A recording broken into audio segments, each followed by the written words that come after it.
Silence used to be normal. It was the backdrop of life, the sound of early mornings, of walks through nature, of thinking without distraction. Now, silence feels strange, almost threatening. We fill every gap with music, with scrolling, with podcasts, with voices, with noise. Waiting in WhatsApp, AirPods in, alone at home, TV on in the background. Walk into the store, check your phone, just in case. But why? Because noise has become our comfort, our escape, our shield from something far more uncomfortable, being alone with ourselves. We say we're overwhelmed. We say we're tired. But the moment life gets quiet, we reach for more input, not because we need it, but because we're addicted to it. Noise gives us a sense of movement, of control, of being in the loop, but it also drowns out something more valuable: the space to think, to feel, to just be. We don't fear silence because it's empty. We fear it because it's honest. It reflects back what we've been trying not to face. And in that mirror, we finally meet ourselves. We often treat silence like a blank space, something to fill, something missing, something wrong. But silence isn't empty. It's open. It's not the absence of sound, but the presence of possibility. In silence, your mind has room to breathe, to wander, to reconnect ideas you didn't know were lost. Some of your most important thoughts won't come while you're busy. They arrive in stillness, when you're not looking for them. This is not new. Writers, philosophers, monks, even scientists, they all knew that silence wasn't a void. It was a source. In Zen, silence is not seen as passive. It's not what happens when words run out. It's what comes before words. It's where clarity begins. And when we fear silence, what we're really afraid of is facing our own unfiltered mind. But here's the truth. That mind, beneath the noise, is more alive than we realize. Silence gives shape to thought. Just like shadows give depth to light. Just like pauses give meaning to music. It's not emptiness, it's space. And sometimes, space is exactly what your mind has been starving for. In most of life, silence is something we try to fix. We rush to fill it, with explanations, with noise, with distraction. But Zen doesn't fix silence. It doesn't interrupt it, it listens.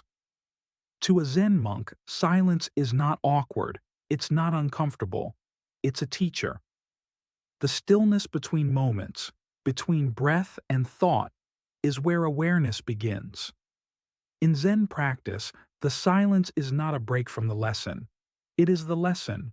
No music, no instruction, just sitting, just breathing.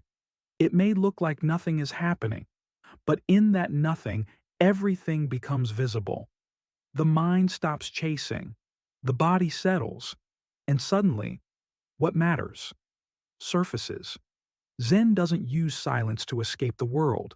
It uses it to return to it, with open eyes and a clear mind.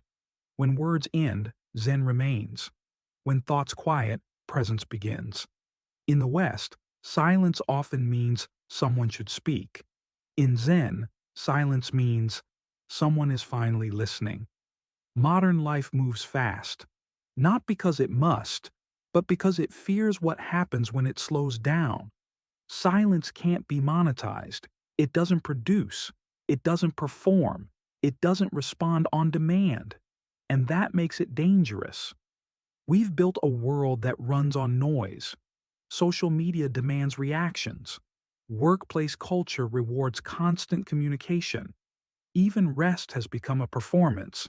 Tracked, measured, optimized. Why? Because silence can't be controlled. It doesn't have a goal. It doesn't have an algorithm. It simply is. And in a system that feeds on our attention, just being is a kind of rebellion. This is why silence makes people nervous. It disrupts the script. It exposes the spaces we try to cover up, in conversation, in productivity, even in ourselves. Noise keeps us busy. Busy keeps us distracted, and distraction keeps the system running. Silence stops it, not by force, but by reminding us that there is another way to live. The world fears silence because it can't sell it, can't brand it, can't turn it into content. But that's exactly why you need it. Noise chips away at us, quietly, constantly. It scatters our focus. It dulls our intuition. It pulls us away from ourselves, one notification at a time. True silence doesn't just remove noise, it heals what noise has damaged. In silence, the nervous system slows. The breath deepens. Thoughts settle like dust in still air. And in that stillness, something lost begins to return. You remember what your own voice sounds like when it's not drowned out by others. You feel the tension you've been carrying for days and begin to let it go. You realize how much of your energy has been spent reacting, responding, absorbing, and you begin to take it back. Silence isn't passive, it's restorative.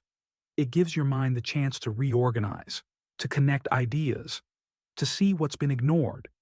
In Zen, silence isn't a pause in life. It's a return to its center. It's where clarity grows, where intuition speaks, where peace becomes possible, not because the world is quiet, but because you are. This isn't a luxury. It's a necessity.